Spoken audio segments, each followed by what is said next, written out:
على طول. طويل العمر يطول عمره ويزعزع الفلوس. طويل العمر يطول عمره ويزعزع الفلوس. طويل العمر يطول عمره ويزعزع الفلوس. طويل العمر يطول عمره ويزعزع الفلوس. طويل العمر يطول عمره ويزعزع. فاضل 5 دقايق. طويل العمر يطول عمره ويزعزع. طويل العمر يطول عمره. طويل العمر يطول عمره. طويل العمر يطول عمره. الساعة بقت 10. القنبلة ما انفجرتش، يبقى لازم نهنف الحال. طويل العمر يطول عمره ويزعزع. طويل العمر. طويل العمر يطول. طويل. طويل. طويل. طويل. طويل. طويل. طويل. طويل. طويل. طويل. طويل. طويل. طويل. طويل. طويل.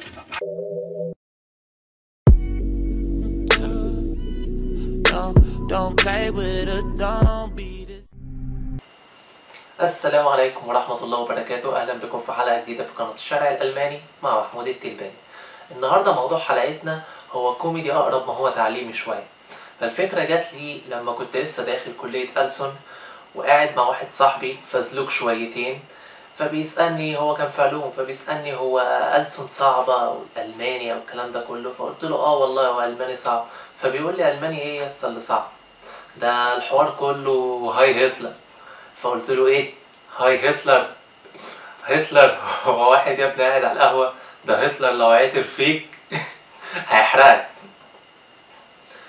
فطبعا احنا كلنا عارفين ان هي اسمها هايل هتلر، يعني يحيى هتلر او يعيش هتلر او الحياة لهتلر.